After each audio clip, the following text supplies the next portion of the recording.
Section 1. You will hear a woman being interviewed by a market researcher in a health club about her membership of the club. First, you have some time to look at questions 1 to 5.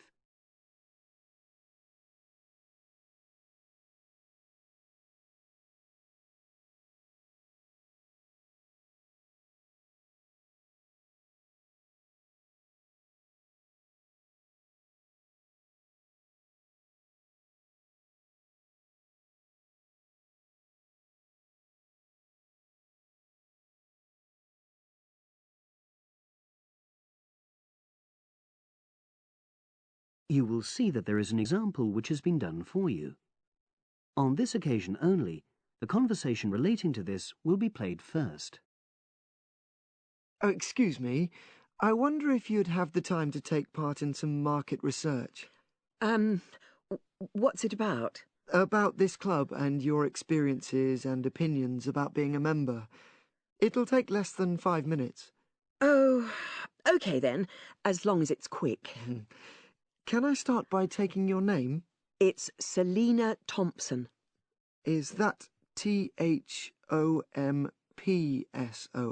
Yes. Okay, great. Thanks. The woman's name is Thompson, with a P. So Thompson has been written in the space. Now we shall begin. You should answer the questions as you listen, because you will not hear the recording a second time. Listen carefully and answer questions 1 to 5. Oh, excuse me. I wonder if you'd have the time to take part in some market research. What's it about? About this club and your experiences and opinions about being a member. It'll take less than 5 minutes. Oh, OK then, as long as it's quick. Can I start by taking your name? It's Selina Thompson. Is that Thompson? Yes. Okay, great. Thanks. And what do you do for a living? Well, I'm an accountant, but I'm between jobs at the moment. I understand. But that's the job I'll put down on the form. And would you mind my asking which age group you fall into? Below 30, 31 to 50, and above? Over 50, I think we can safely say. Great, thanks. And which type of membership do you have? Sorry, I'm not sure what you mean. Do you mean how long of... No, is it a single-person membership? Oh, right, no, it's a family membership. Thanks. And how long have you been a member? Ooh, let me see. I was certainly here 5 years ago, and it was probably 2 to 3 years more than that. Shall I put down 8? Oh, I remember now. It's 9, definitely. Sorry. No problem. I've got that. And the last question in this first part is, what brought you to the club? Sorry? How did you find out about the club? Did you see any ads? Well, I did, actually. But I have to say I wasn't really attracted to the club because of that. It was through word of mouth. So you were recommended by a friend? Actually, my doctor. I'd been suffering from high blood pressure, and he said the club was very supportive of people with that condition, so I signed up. Great, thanks. Before you hear the rest of the conversation, you have some time to look at questions 6 to 10.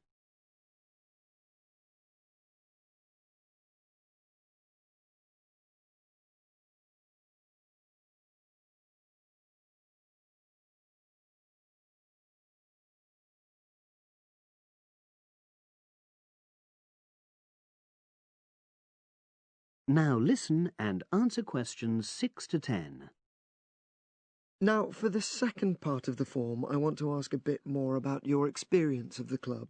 Sure. How often would you say you use the club? It varies enormously, depending on how busy I am. Of course. But on average, per month? I'd say it averages out at twice a week. Okay, so 8 on average. Yeah, and 4 of those are aqua aerobics classes. That leads me to the next question. Would you say the swimming pool is the facility you make most use of? Fair to say that, yep. Right, thanks. And are there any facilities you don't use? One area I realise I've never used is the tennis courts. And there's one simple reason for that. You don't play tennis? Actually, I'm not bad at it. Oh. It's that I'm not happy having to pay extra for that privilege. Ah, right. I've made a note of that. Thanks. Now, in the last section, are there any suggestions or recommendations you have for improvements to the club? Only about health and fitness? Anything at all? Well, I'd like to see more social events. Ah. It isn't just a question of getting together for games or classes, but other things, you know. Yeah, sure. And another thing that I was thinking when I had my yoga class in the gym last night, we were all sweltering in the heat, was that I think they should put in, or, you know... Air conditioning. That's exactly what I mean. The rooms are really light and well designed, but they do need proper installations. Sure. Well, I've made a note of that. Good. So, is there anything else you'd like to suggest? About quality of service, for example? Oh, everyone's very nice here. They couldn't be more friendly and helpful. Oh, but I tell you what, it's a shame the restaurant isn't open in the evening on Saturday, and Sunday as well, for that matter. Ah. So, the club should... Open it later on those days. OK. Well, thank you very much. That's all the questions I have. That is the end of section 1. You now have half a minute to check your answers.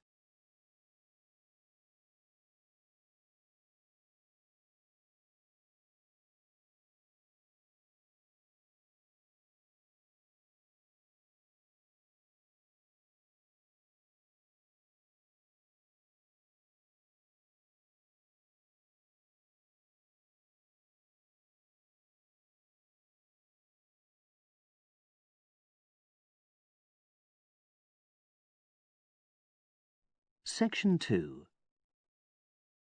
You will hear a trainer giving a talk to people who want to learn outdoor survival skills. First, you have some time to look at questions 11 to 16.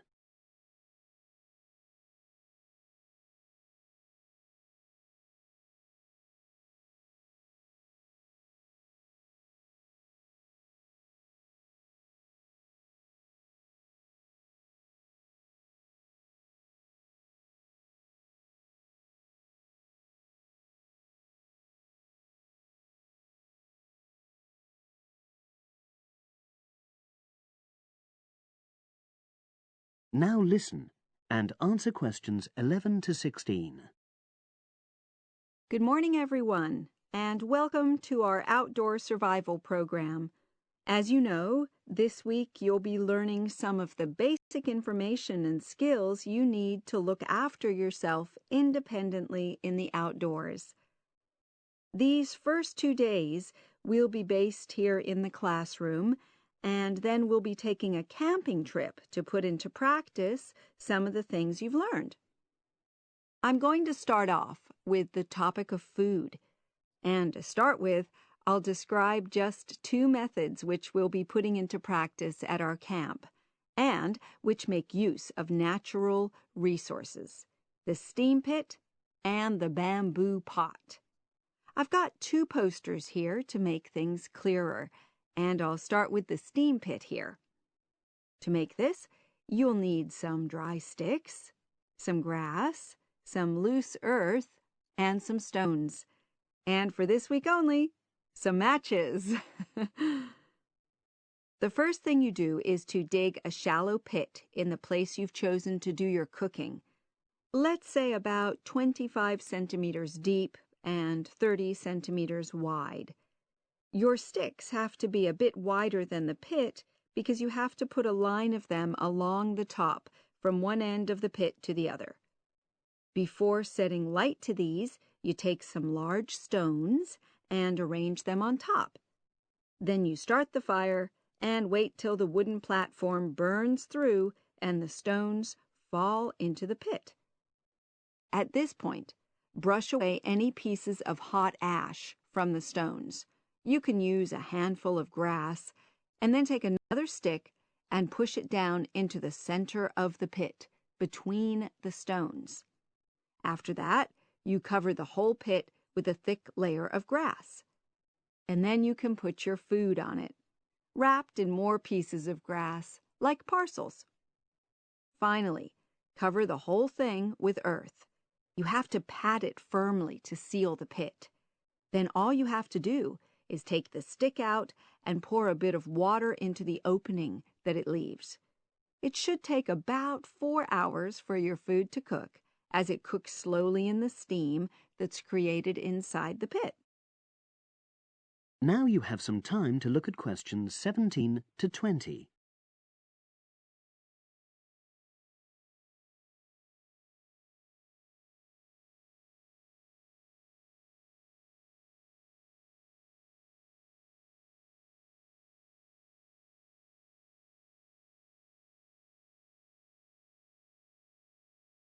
Now listen and answer questions 17 to 20. So, simple but effective. The other method you're going to practice this week is the bamboo oven. Now, the steam pit is ideal in certain conditions because the heat is below ground level. For example, if there's a strong wind and you're afraid a fire might spread. But when it's safe to have an open fire, you can use the bamboo oven method. You get a length of bamboo, which, as you probably know, is hollow and consists of a number of individual sections with a wall in between. You use a sharp stick to make a hole in each of the dividing walls apart from the end one. Then you lean the bamboo over a fire, with the top propped up by a forked stick and the bottom sitting on the ground. You pour enough water in the top to fill the bottom section, and then light a fire underneath that section to heat the water. Then you put your food inside the top section, and the steam coming up the bamboo through the holes you made cooks it. I'm going to move on now to food itself and talk about some of the wild plants you might cook. I'm going to begin with fungi. That's mushrooms and toadstools. I'm sure you'll be aware that some of these are edible and they're delicious, but some of them are highly poisonous. Now, whether they're poisonous or not, all fungi that you find in the wild should be cooked before eating, because that helps to destroy any compounds in them that might be mildly toxic. But be aware that any amount of cooking won't make poisonous varieties any safer to eat. Unless you can definitely identify a fungus, you should never eat it. It's not worth the risk. And you need to be really sure, because some fungi that are poisonous are very similar in appearance to certain edible varieties.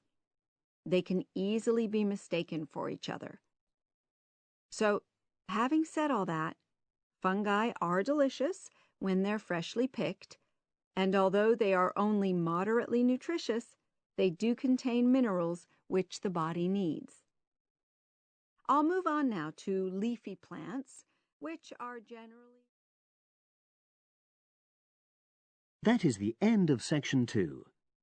You now have half a minute to check your answers.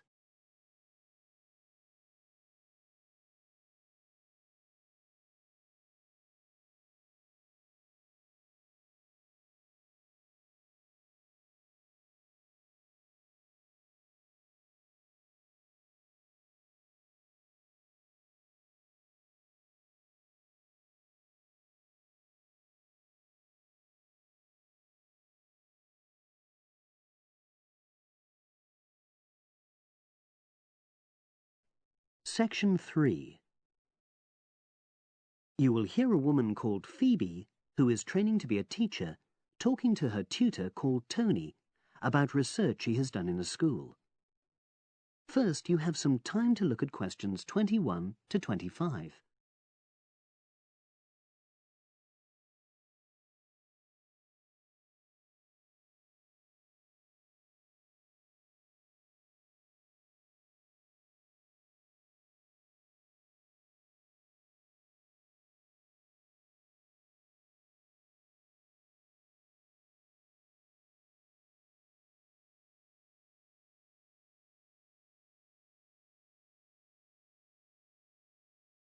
Now listen and answer questions 21 to 25. So, how did you get on with your school-based research, Phoebe? Well, it was exhausting, but really valuable. Good. What was the specific focus you chose? My title is Attitudes Towards Study Among 11 to 12-year-old Pupils. Right, and what made you choose that focus? Well, that's a bit difficult. Lots of my classmates decided on their focus really early on, mainly on the basis of what they thought would help in their future career, in their first year's teaching. So that's what helped you decide? Actually, it was that I came across a book written by experienced teachers on student attitudes, and that motivated me to go for the topic. Okay. So what were your research questions or issues? Well, I wanted to look at the ways students responded to different teachers, particularly focusing on whether very strict teachers made teenagers less motivated. And from your research, did you find that was true? No, not from what I saw, from my 5 days observation, talking to people and so forth. Okay. We'll talk about the actual research methods in a moment, but before that, can you briefly summarise what your most striking findings are? Well, what really amazed me was the significant gender differences. I didn't set out to focus on that, but I found that boys were much more positive about being at school. Girls were more impatient. They talked a lot about wanting to grow up and leave school. Very interesting. Yeah, it is. From doing the research, it was clear to me that you might start out to focus on one thing, but you pick up lots of unexpected insights. Right. Did you get any insights into teaching? Yes, certainly. I was doing a lot of observations of the way kids with very different abilities collaborate on certain tasks, help each other. And I began to realise that the lessons were developing in really unexpected ways. So what conclusion do you draw from that?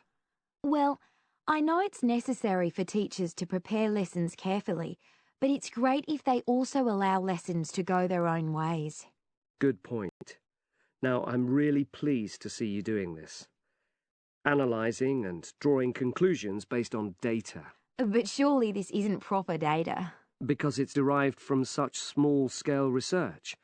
Well, as long as you don't make grand claims for your findings, this data is entirely valid. I like the way you're already stepping back from the experience and thinking about what you've learned about research. Well done. But I know I could have done it better. As you become more experienced, you'll find ways to reduce the risk of difficulties. Okay. Now you have some time to look at questions 26 to 30.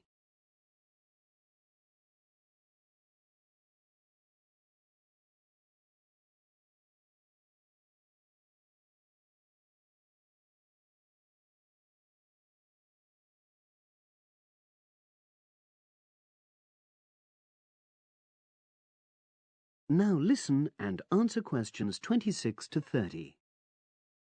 So, let's look in more detail at how you gathered your data. Let's start with lesson observation. Well, it generally went quite smoothly.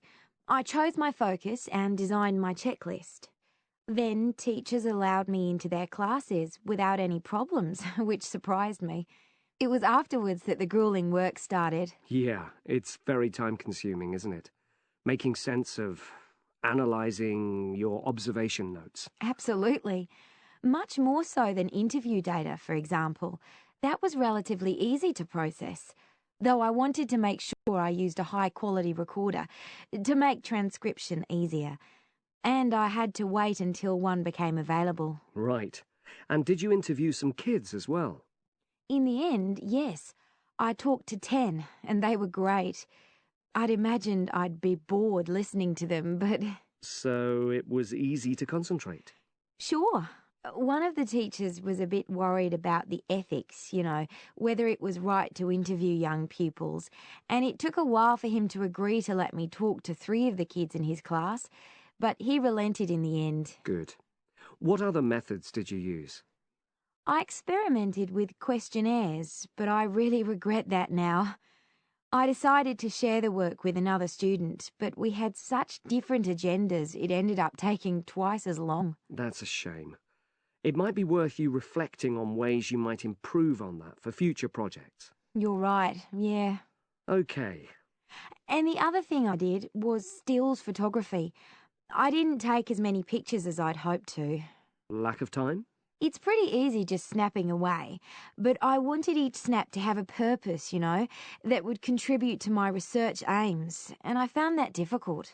Well, that's understandable, but remember... That is the end of section 3. You now have half a minute to check your answers.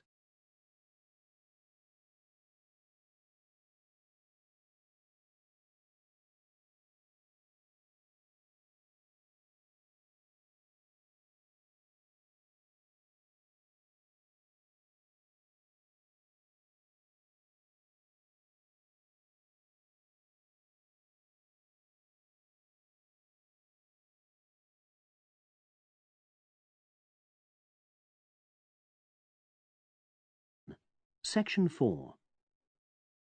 You will hear an environmental studies student giving a presentation about his project on saving an endangered species of plant. Now you have some time to look at questions 31 to 40.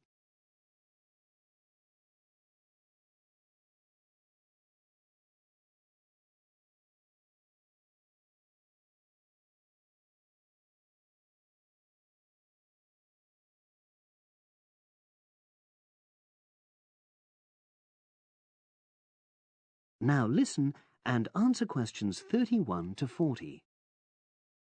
For my presentation, I'm going to summarise what I've found out about efforts to save one plant species, the juniper bush.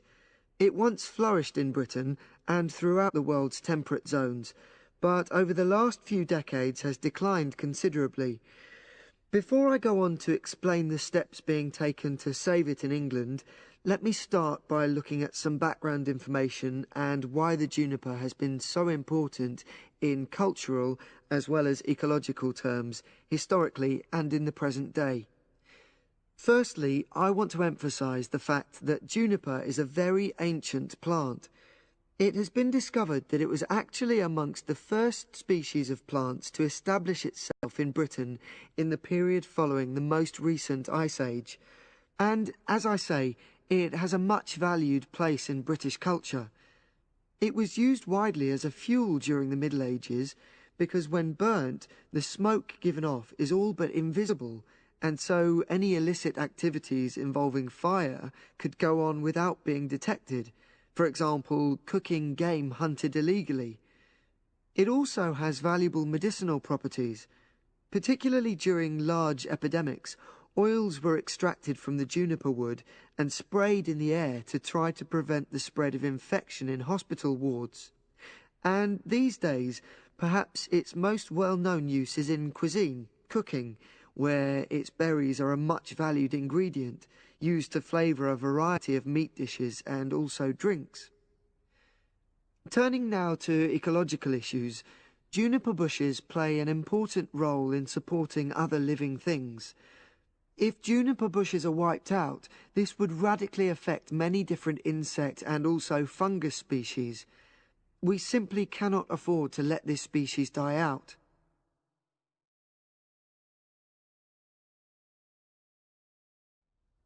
So, why is the juniper plant declining at such a rapid rate? Well, a survey conducted in the north and west of Britain in 2004 to 5 showed that a major problem is the fact that in present-day populations, ratios between the sexes are unbalanced, and without a proper mix of male and female, bushes don't get pollinated. Also, the survey found that in a lot of these populations, the plants are the same age, so this means that bushes grow old and start to die at similar times, leading to swift extinction of whole populations. Now, the charity Plant Life is trying to do something to halt the decline in juniper species. It's currently trying out 2 new major salvage techniques, this time focusing on lowland regions of England. The first thing it's trying is to provide shelters for the seedlings in areas where juniper populations are fairly well established. These, of course, are designed to help protect the plants at their most vulnerable stage. A further measure is that in areas where colonies have all but died out, numbers are being bolstered by the planting of cuttings which have been taken from healthy bushes elsewhere. Now, I hope I've given a clear picture of the problems facing this culturally and ecologically valuable plant, and of the measures being taken by plant life to tackle them. If anyone has any questions, I'd be happy. That is the end of section 4. You now have half a minute to check your answers.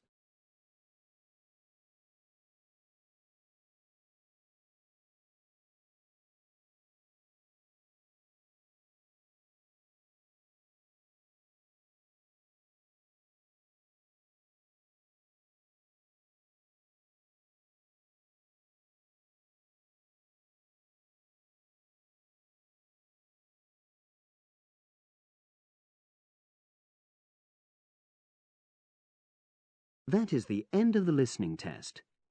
You now have 10 minutes to transfer your answers to the separate answer sheet.